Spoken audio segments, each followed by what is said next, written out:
आज पूरा देश कारगिल युद्ध की विजयगाथा को विजय दिवस के रूप में मना रहा है। जगह जगह कार्यक्रम आयोजित किए जा रहे हैं। प्रधानमंत्री नरेंद्र मोदी ने लद्दाख के द्रास में कारगिल युद्ध स्मारक पर जाकर शहीद हुए वीरों को श्रद्धांजलि दी। कारगिल के इस युद्ध में अनेकों वीरों ने अपने प्राण न्यौछावर कर दिए थे। मध्य प्रदेश के भिंड जिले के पीपरी गांव के सुल्तान सिंह नरवरिया ने इस भीषण युद्ध में दुश्मनों के न सिर्फ दांत खट्टे कर दिए बल्कि दर्जनों सैनिकों को मौत के घाट उतारकर भारत माता की रक्षा के लिए अपने प्राणों का बलिदान कर दिया था।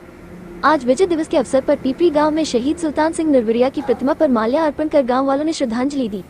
परिवार के लोगों ने घर पर सुल्तान सिंह नरवरिया के चित्र पर पुष्प अर्पित कर उन्हें याद किया। सुल्तान सिंह के छोटे बेटे उमेद सिंह नरवरिया ने कहा कि पिताजी जब शहीद हुए थे तब मैं 9 साल का था। पिताजी जब भी आते थे तो कुछ ना कुछ हमारे भाइयों के लिए खिलौने, कपड़े, मिठाइयां लाते थे। पिता की बहुत याद आती है क्योंकि पिता का हाथ सर पर होना बहुत जरूरी होता है। हमारी माताजी बहुत चिंता में रहती है। हमारे बड़े भाई ने सहारा नहीं दिया होता तो क्या होता।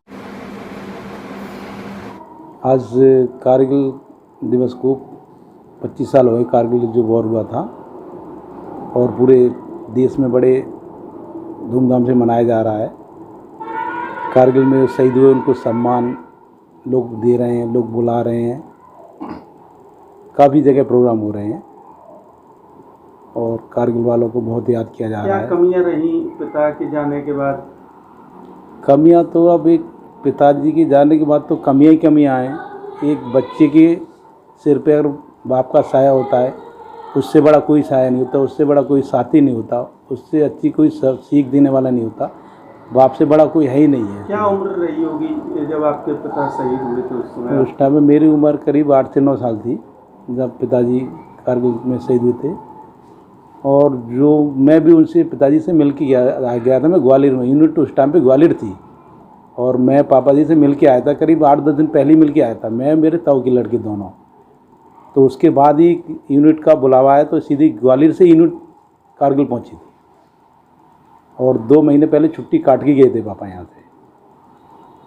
तो क्या उनकी यादें हैं जो आज भी आपको? यादें तो मैं तो काफ़ी छोटा था, वही आते थे, बहुत अच्छे से खिलाते थे, बहुत प्यार करते थे। कितने भाई हैं आप लोग? हम 3 भाई हैं। मैं सबसे छोटा हूँ, सबसे बड़े देवेंद्र और उनसे छोटे वाले जितेंद्र। सरकार से आपको क्या क्या लाभ?